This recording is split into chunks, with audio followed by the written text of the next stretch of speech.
पिछले 7 दिनों से आप लोगों का एहतजाज यहाँ पे है। यकीनन ये एक आम शहरी के लिए भी तकलीफ देह मोमेंट है और आप लोगों के लिए भी।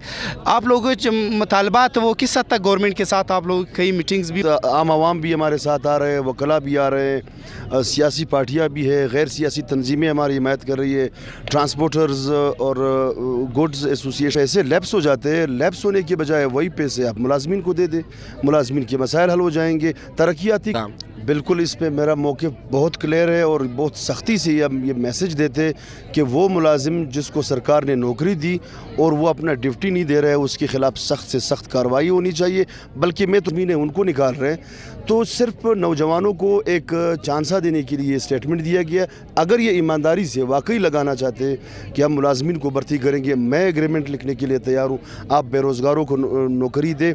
आप नाज़रीन, मैं उसवक्त आकड़ और आप देख रहे हैं अपना चैनल AK टुडे। नाज़रीन, जैसे कि आपको पता है पिछले 7 दिनों से बलूचिस्तान के दारुल-हुकूमत क्वेटा में सिविल सेक्रेटेरिएट के सामने मुलाजमीन एहतियात ने अपना धरना दिया हुआ है, जो कि वफाकी गवर्नमेंट ने एक नोटिफिकेशन जारी किया था पूरा मुल्क में मुलाजमीन का तनख्वाह 25% बढ़ाने का। तो इस हवाले से गवर्नमेंट ऑफ बलूचिस्तान ने अपना नोटिफिकेशन जारी नहीं किया है। तो इस हवाले से हाल बलूचिस्तान मुलाजमीन एहतियात के या ग्रैंड अलायंस कहा जाए, आप यहाँ पे इनका एहतजाज जारी है। इनके मुतबरीन से बातचीत करेंगे कि इनके जो मुतालबात है किस हद तक मनवाए गए गवर्नमेंट से। अस्सलाम वालेकुम सर। वालेकुम सलाम, शुक्रिया आप कवरेज दे रहे हैं हमारे इस एहतजाजी धरने को, हम आपकी मशकूर है। तो पिछले 7 दिनों से आप लोगों का एहतजाज यहाँ पे है। यकीनन ये एक आम शहरी के लिए भी तकलीफ देह मोमेंट है और आप लोगों के लिए भी। आप लोगों जो मुतालबात वो किस हद तक गवर्नमेंट के साथ आप लोग कई मीटिंग्स भी हुई है और इस हवाले से हमें आगाह कीजिएगा। हमारा ये जो एहतजाजी धरना है आज इसका 8वां दिन है और जैसे हमने पहले दिन कहा कि ये आप इसको 100 दिन भी बिठाओगे मुलाजमीन बैठे रहेंगे, ये जाने वाले नहीं है। और वो वैसा ही हुआ, मुलाजमीन के जो अज़ाइम है वो बुलंद है और जैसे जैसे इस पर आप टाइम लेते जाएंगे तो आप देख रहे हैं कि इस वक्त आम आवाम भी हमारे साथ आ रहे हैं, वकला भी आ रहे हैं, सियासी पार्टियाँ भी है, गैर सियासी तंजीमें हमारी हिमायत कर रही है, ट्रांसपोर्टर्स और गुड्स एसोसिएशंस वाले, रक्षा यूनियन वाले, मेहनत का जितने भी तंजीमें हैं, सिविल सोसाइटी से ताल्लुक़ है जिनका, इवन तलबा तंजीमें हमारे साथ इसमें शरीक हो रहे हैं। तो ये जितना इसको लंबा खींचेंगे, अवाम जो है वो बेरोज़गारी से तंग है, अवाम जो है महंगाई से तंग है। इसी तरह मुलाजमीन का भी ये बड़ा मसला है। मुतालबात के जो जितने भी हमारे मुतालबात है, कल इस पे हमारी डिस्कशन हुई और हम रात को तकरीबन एक हद तक कामयाबी के करीब पहुंच चुके थे। लेकिन फिर अचानक CM सेक्रेटेरिएट से हमें ये इत्ला मिली कि हम इन मामलात पे अब मज़ीद बात नहीं कर सकते, आप लोग जा सकते, तो कल आपको शायद बुलाए। अब आज हम देख रहे हैं कि CM साहब गवादर पहुंच गए, तो हमें नहीं लग रहा कि हमारे मुज़ाकरात में कोई ब्रेक थ्रू हो। सर, एक बात है, मैं यहाँ पे कुछ सवाल आपसे करूँगा। यकीनन मैं साफ़ी हूँ, मैं ना गवर्नमेंट से ना मैं आप लोगों के मुलाजमीन, हमारे जो मुलाजमीन एहतियात है इनकी तंजीमें है। यकीनन इस वक्त महंगाई है, पिछले 2 साल से इनकी तनख्वाहें नहीं बढ़ी, इसका हमें भी अदराक है, दुख है। क्या रोड पे बैठना या गवर्नमेंट के साथ आप लोग पहले मीटिंगें करते या ऑफिसर्स गवर्नमेंट के लेवल तक, उस हद तक ये आपके मुतालबात हल नहीं हो सकते? हमें इंतहाई दुख और अफसोस है कि हम अपने जो हमारे मुलाजमीन हैं, ख़ुसूसन ख़वातीन है और उनके साथ बच्चे, हम उनको मजबूरी की हालत में यहाँ रोडों पे ला के बिठाएँ। ऐसा है कि आज से 2 महीने पहले जब वफाक ने ये तनख्वाहों में इजाफे का ऐलान किया, हम सरकार के साथ राब्ते में थे, हमने मुख्तलिफ मीटिंग्स किए जो हमारे ऑफिसर साहिबान हैं और हर लेवल पे हमने अपने जितने भी हमारे तंजीमी जो फार्मेलिटीज़ है वो हमने पूरी की। और फिर आखिर में जाके जब ये मामला CM तक पहुंचा कि ये इख्तियार उसको है और कैबिनेट को है, तो हमने खतूत लिखे CM साहब को, एक नहीं 10 खतूत लिखे और वो साथ साथ हमने उनको आखिर में मुलाकात के लिए कि आप एक मुलाकात रखें या एक कमेटी बनाएं, तो उन्होंने कुछ नहीं किया। मजबूरन हमने 15 मार्च को एक प्रेस कॉन्फ्रेंस की और फिर हमने टाइम दिया, तकरीबन 19 दिन हमने रखे बीच में कि इन दिनों में शायद हमारे से कोई रब्ता करे, कोई कमेटी बने, कोई मुज़ाकरात हो।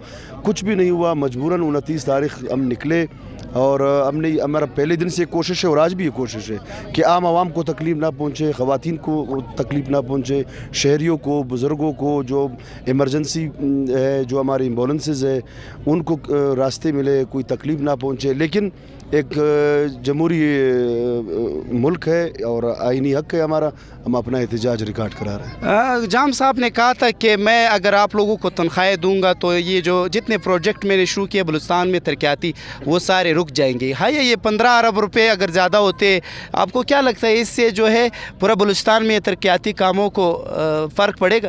بالکل اس پہ فرق نہیں پڑے گا، 1% بھی اس پہ فرق نہیں پڑے گا۔ اس کی وجہ میں یہ بتاتا ہوں کہ آپ پچھلے 5 سالوں کا یا 3 سالوں کا ڈیٹا نکالے فائنانس سے، تو جو یوٹیلائزیشن آف بجٹ ہے ہر سال، اس میں 15, 20, 25, 30 مختلف سالوں کے مختلف پرسنٹیج ہے، بجٹ لیپس ہو جاتا ہے۔ تو جو پیسے لیپس ہوتے ہیں، یعنی وہ پیسے جو آپ نے ڈیولپمنٹ کے کاموں میں یوٹیلائز کرنے تھے، آپ نے نہیں کیے وہ پیسے یوٹیلائز۔ اس کا مطلب یہ کہ آپ کا جو ڈیولپمنٹ پیس ہے، جو ترقیاتی کاموں کا رفتار ہے، وہ بہت سلو ہے۔ تو جو پیسے لیپس ہو جاتے ہیں، لیپس ہونے کے بجائے وہی پیسے آپ ملازمین کو دے دیں، ملازمین کے مسائل حل ہو جائیں گے، ترقیاتی کاموں پہ بالکل بھی اس کا اثر نہیں پڑے گا۔ اچھا سر، ایک بات اور، اگر ہم کہے دیکھیں مشکل وقت اب اصحاب اکرام پر بھی آئے، انہوں نے یقیناً پیٹ پر پتھر باندھ کر جنگ لڑی، تبھی ہمیں اسلام کی جو روشنی ابھی تک 1400 سال بعد اس کا ہم مزہ لے رہے ہمیں ملا ہے۔ تو اگر کچھ ٹائم مشکل ہے، یقیناً پورا پاکستان میں آپ صورتحال خود دیکھ رہے ہو، پاکستان پہ تقریباً 60-70 ہزار ارب روپے قرضہ چڑھا ہوا ہے۔ اگر گورنمنٹ ایک بہتری کی طرف جا رہے تو اس میں ملازم جو پاکستان کا ملازم ہے وہ کس حد تک گورنمنٹ کا ساتھ دیں گے؟ کیونکہ یہ مشکل دور ہے، آپ کو بھی ہم سے بہتر پتہ ہے، آپ سسٹم کے لوگ ہو سر۔ بالکل ہمیں اس کا احساس ہے اور ہم نے قربانیاں دی ہے، پاکستان بھر کے ملازمین نے قربانی دی۔ جب موجودہ گورنمنٹ آیا، پہلا سال ان کا پہلا بجٹ تھا، انہوں نے کہا آپ قربانی دے، ہم نے قربانی دیا، تنخواہوں میں اضافہ نہیں ہوا۔ پھر اگلے بجٹ پہ کرونا ایشو آیا، وہی معاملات تھے کہ ہم بجٹ مطلب ہمارا معیشت جو ہے اب درست سمت میں جا رہا ہے، آپ اس سال بھی قربانی دی، ہم پھر خاموش رہے۔ اب بہت سے ایسے معاملات ہیں جو ملازمین کے بس سے باہر ہو جاتے ہیں، اور بلوچستان تو ایک ایسا صوبہ ہے جو قدرتی ذخائر سے، معدنیات سے مالا مال صوبہ ہے۔ تو یہاں جو ہمارے وسائل ہیں ان کو بروئے کار لایا جائے، وفاق کے ساتھ صوبہ اپنا جتنا بھی ان کے ساتھ معاملات ہیں اس کو ٹھیک کرے، اور جو فنڈز وفاق سے صوبے کو مل رہے تھے اور بند ہو گئے، موجودہ گورنمنٹ خاص کر اس سال 55 ارب روپیہ گورنمنٹ کو نہیں ملے وفاق سے، تو وہ وفاق سے پیسے لے لے، یعنی صوبہ اپنا حق وفاق سے بے شک لے، اور ملازمین نے جتنی قربانی، جتنا ان کا بس تھا، جتنا ان کا بساط تھا، اپنے بساط کے تحت سب نے کیا، لیکن اب معاملات جو ہے اب لوگوں کے کنٹرول سے نکل چکے ہیں۔ سر آپ نے لاسٹ ڈے ایک سٹیٹمنٹ دیا تھا کہ اگر گورنمنٹ بلوچستان یہ فیصلہ کرتی ہے تو ہم اپنے احتجاج مؤخر کریں گے، آپ وہ نئے آنے والے نوجوانوں کو روزگار دے۔ پچھلے 2.5 سال سے آپ مانتے ہیں 70,000 اسامیاں آئی ہے وہ رکی ہوئی ہے، اس پر تقریباً 10 لاکھ سے زیادہ نوجوانوں نے کاغذات بھی جمع کیے ہوں گے۔ تو آپ کو کیا لگتا ہے یہ جو 10 لاکھ 8 لاکھ نوجوان ہے اس وقت بے روزگار ہے بلوچستان کا، وہ کچھ منشیات کی طرف جا رہے ہیں، کچھ مایوسی کی طرف جا رہے ہیں؟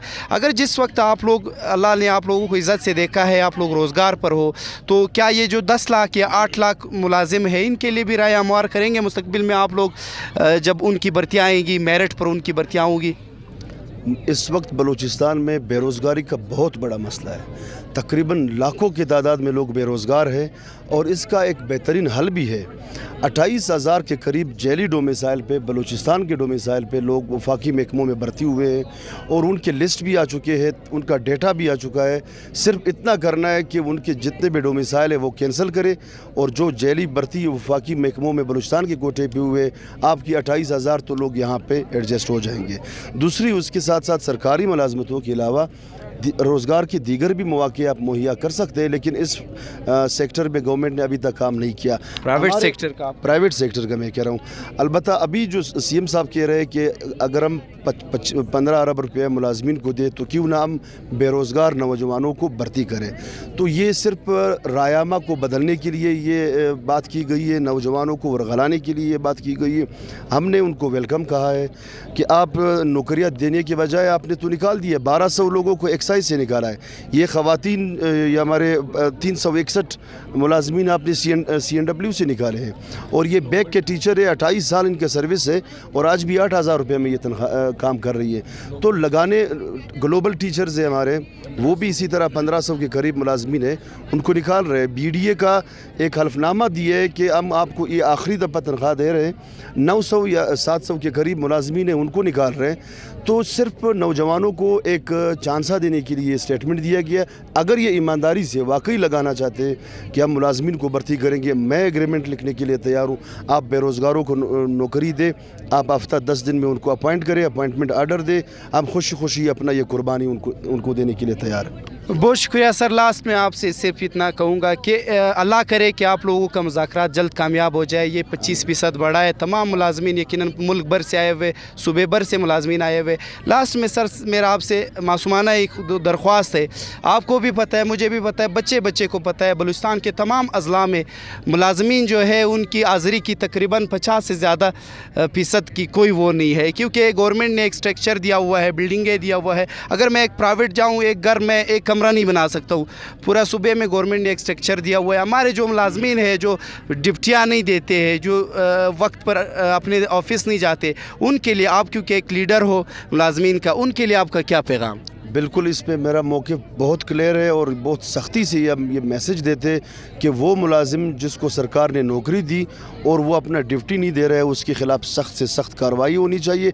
बल्कि मैं तो इस वक्त तक जाने के लिए तैयार हूँ कि आप एक मॉनिटरिंग सेल बनाएं, सूबे के लेवल पे मुख्तलिफ टीमें तश्कील दे दें, डिवीज़नल लेवल पे हम हमारे ग्रैंड अलाइंस के जितने हमारे कायदीन हैं, हम उनके साथ उस सेल में बैठेंगे, हम ख़ुद जाएंगे, दफ्तरों की विज़िट करेंगे। जहाँ जहाँ कोई अगर स्कूल से गैर हाज़िर है, कोई दफ्तर से गैर हाज़िर है, अस्पताल में ड्यूटी नहीं दे रहे, उनके ख़िलाफ़ बिल्कुल कार्रवाई की जाए, इसका हम भरपूर हिमायत करते हैं। बहुत शुक्रिया जी। नाज़रीन, ये थे हमारे साथ ग्रैंड अलायंस के सरबराह। यकीनन इनकी बातें आप लोगों तक भी पहुंची होगी। इंशाल्लाह नेक्स्ट प्रोग्राम तक हमें इजाज़त दीजिएगा।